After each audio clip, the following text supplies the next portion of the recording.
नमस्कार साथियों, कैसे हैं आप सभी। उम्मीद करता हूं कि आप स्वस्थ होंगे, सुखी होंगे और आनंदित होंगे। श्री रामचरितमानस में आपका स्वागत है। हम जीवन की विभिन्न धाराओं को, जीवन के विभिन्न श्रृंखलाओं से जुड़ने के लिए और ये किस प्रकार से चलती है, किस प्रकार से आ, हम इसको देखते हैं, ये जो है हमारे देखने और समझने का जो है विषय बन जाता है। हमारी जो सबसे बड़ी समस्या है वो ये है कि हम जो है अपने स्थल पर, अपने जो है तल पर जिस चीज़ को जितना सोचते हैं उससे कहीं बड़ी चीज़ जो है इस दुनिया में घट रही होती है।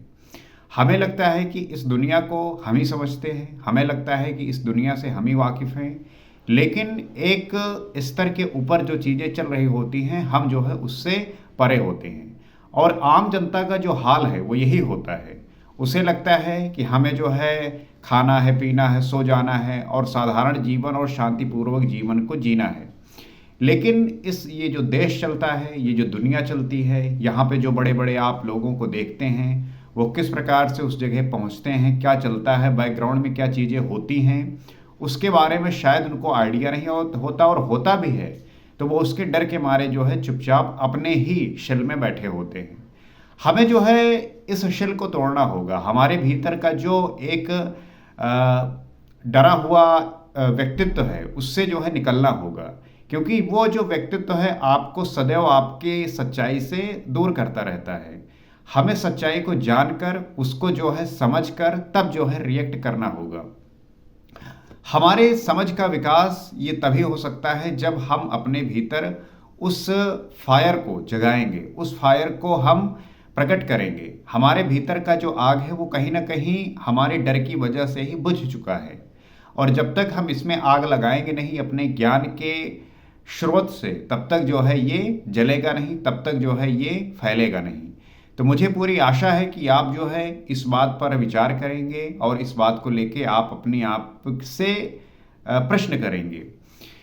श्री रामचरितमानस वो आपको सीख देती है, वो आपके अंधकारमयी जीवन से निकाल कर आपको प्रकाश में लेके आती है और आपके ज्ञान चक्षु को खोलती है और कहती है कि देखिए दुनिया ये है, आप इसको देखिए, समझिए। मुझे पूरी आशा है कि आप इस बात से सहमत होंगे और इस ग्रंथ को पढ़ते हुए इसे हम जान पाएंगे, समझ पाएंगे। हमने पिछले एपिसोड में ये समझा कि किस प्रकार से सीता जी को जो है श्री रामचंद्र जी भा गए हैं। वो ये चाहती हैं कि जो है मेरा विवाह श्री रामचंद्र जी से हो। पार्वती जी के पास जो है वो वंदना कर रही हैं, पार्वती जी को मना रही हैं कि आप जो है यही करिए कि मेरा जो विवाह है वो शिव के कृपा पात्र से और आपके कृपा पात्र से मेरा जो विवाह है श्री रामचंद्र जी से हो।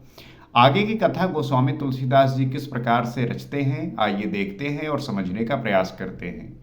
ये जो कथा है मात्र एक कहानी ही नहीं, बल्कि जीवन के वो छोटे छोटे पल हैं, जीवन के वो छोटे छोटे मोमेंट होते हैं जिसको हम अपने बेहोशी में जी रहे होते हैं और उसकी अनुभूति नहीं कर पाते, उसको जान नहीं पाते, समझ नहीं पाते।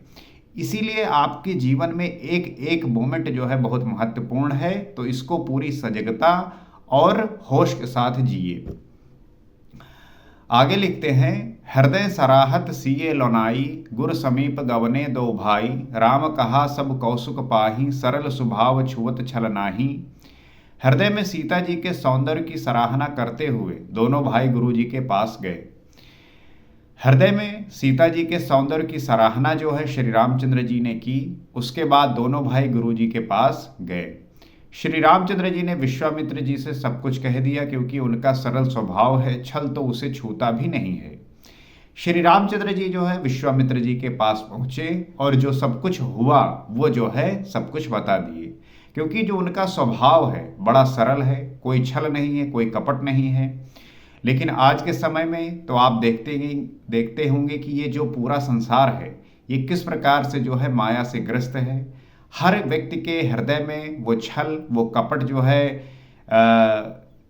अपने जीवन में धारण किए हुए है। उसका काम किस प्रकार से हो उसी को लेके जो है वो सदैव अपने भीतर वो चलाए रखता है कि किस प्रकार से मेरे स्वार्थ की पूर्ति हो, इस वजह से वो उस प्रकार से कार्य करता है। उसके साथ साथ जो है सरल भाव ये बताता है कि आप कितने जो है निष्कपट हैं, आप जो है बिल्कुल प्योर हैं।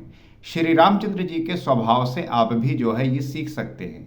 जब अपने भीतर से आप अपने छल को, कपट को हटाएंगे, तब जो है आपके जीवन में शांति आएगी, तब जो है आपके जीवन में सुकून आएगा। आप सदैव इसी के पीछे भटकते रहते हैं ना, आपको चाहिए होता है कि शांति मिले, सुकून मिले, तो आप अपने चरित्र को सरल बनाइए।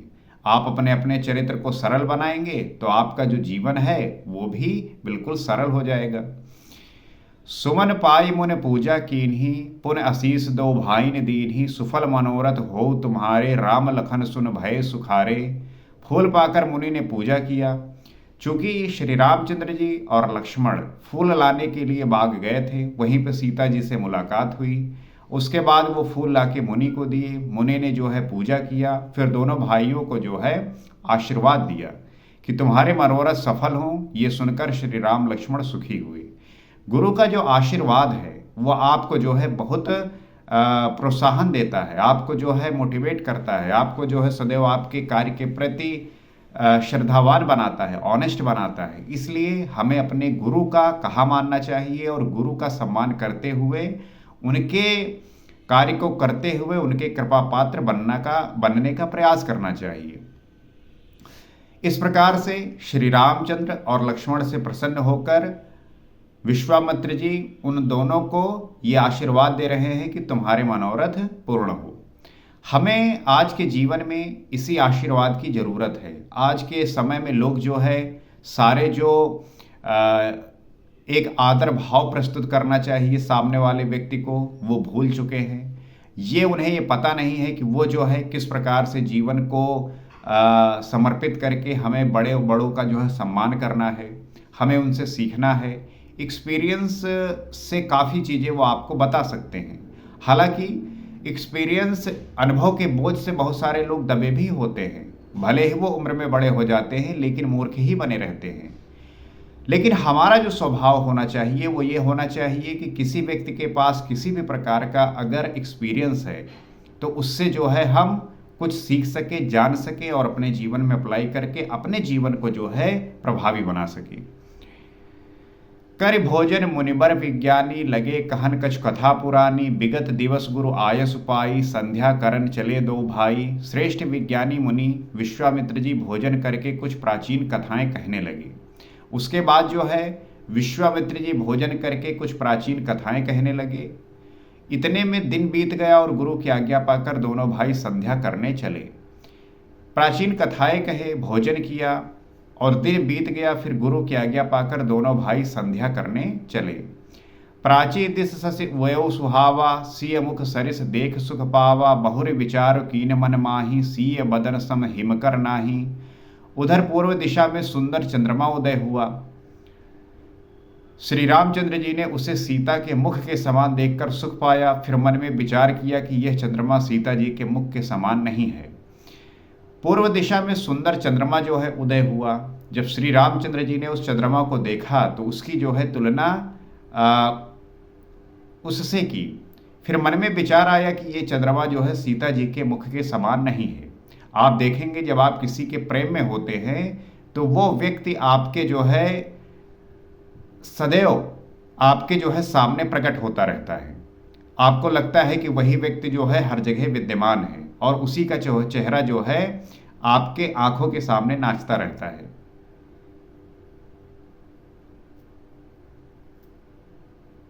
आपके साथ हुआ भी होगा, आप प्रेम में इस प्रकार से पड़े भी होंगे।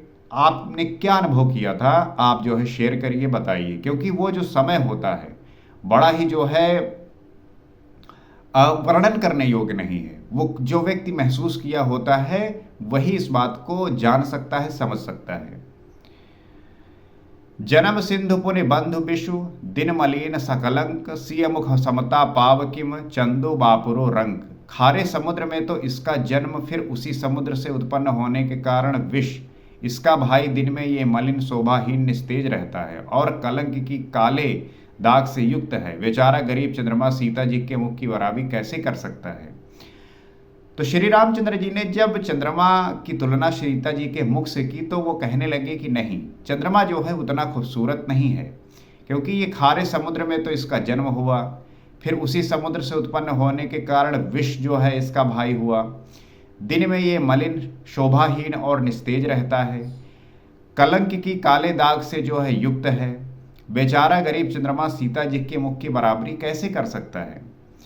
घटई बढ़ई विरहीन दुखदाई, ग्रसई राहु निज संदहि पाई, कोक शोक प्रद पंकज द्रोही, अवगुण बहुत चंद्रमा तो ही।